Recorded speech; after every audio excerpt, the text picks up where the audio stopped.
Hello. Welcome back to Reflections. My name is Tom. It is a pleasure for me to be here today. I will talk to you about the competencies that salespeople should have, that is to say, the skills and knowledge that allow them to improve their sales management. Many salespeople start by trial and error, and it takes them years to perfect their technique, while they know the company, the products, the customers, the market, the competition, among other factors related to the subject. The truth is that there are certain elements with which today, a salesperson can become a true professional in the area, if he handles them properly or assertively. Next we will talk about those skills or qualities that must be demonstrated during the whole process, from the first approach to the moment of closing. You must understand that sales are mainly emotional for the buyer, however for the seller, there is a logical process in which the customer is induced to feel the desire to acquire a product or service, or to handle objections, for example. It is not manipulation, it is called empathy, and/or a conflict resolution. There are many ways to generate it, even from the first moment, such as a smile, calling the customer by name, making a pen of your office and find some element that allows you to engage in some previous conversation, that interests the customer, etc. This is all part of breaking the ice, being able to take the client out of an unfamiliar situation, perhaps one of conflict, and bring them to a place where they feel more comfortable. This is a serious matter. Sales professionals, who have great corporate responsibilities, go so far as to study their customer before visiting him. During the offer of products or services there must be trust and effective communication. This includes knowing the product, financing plans or prompt payment, if there are of course, quantities available in inventory, in the case of products, or the availability in time to provide the service, and also be able to answer any questions that the customer has.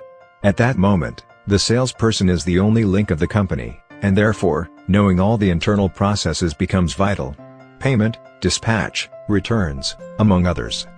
Part of the confidence is also achieved with the technique of active listening, first of all to show interest, turn off the cell phone, and look for the space with the least possible noise that interrupts the communication process. As a second step, you must be attentive with a blank mind. This allows you to perceive word by word what the client expresses, which can be used later. Repeating his words will generate empathy in his unconscious. But if, on the contrary, you start to emit value judgments or internal dialogues, while your client is talking, you will lose the opportunity to have them. This technique requires practice. There are some previous exercises that you can do before venturing, such as asking a family member to narrate an event of which you can take the sequence, then in your turn you must make the effort to repeat the story but with their words, not yours. Remember that to work you must first learn to put the mind blank. But if your job includes getting customers, then you must plan. Sales happen statistically. There is a market that you can contact, or call their attention, of which a smaller percentage than the one contacted will be interested in the product or service, and of this percentage, another smaller amount will be interested in buying or acquiring it.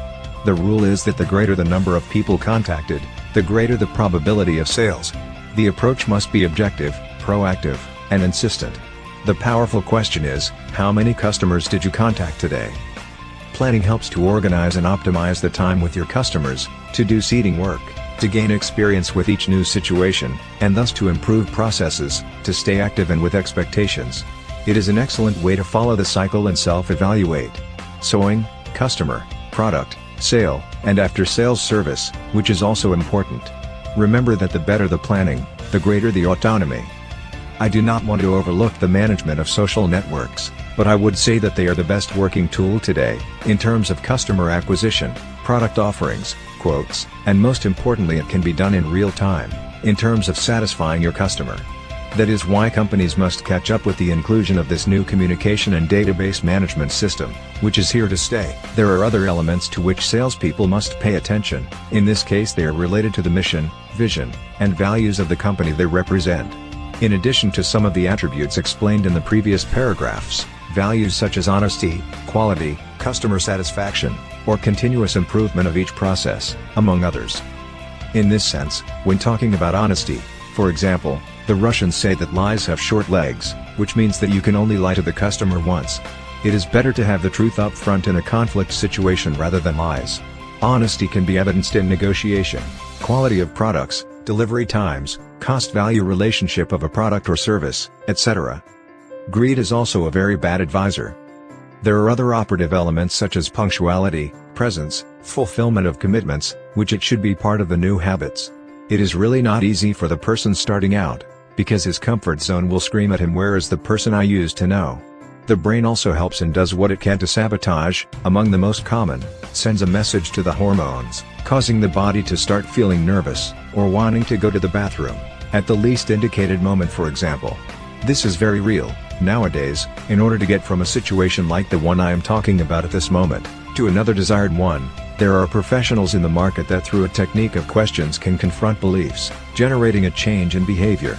It is about eliminating psychological barriers, which have been carried in the unconscious for years, and that through the technique it is possible to improve the potential to sell. For this it is necessary that the person, or in this case the coachee, voluntarily wishes to initiate the process of change through a coaching session.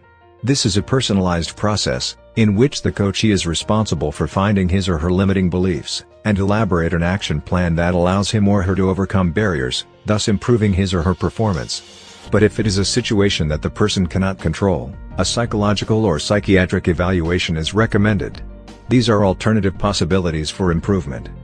There are ontological coaching sessions, whose main objective is to align common objectives among employees, in this case the sales team and the company.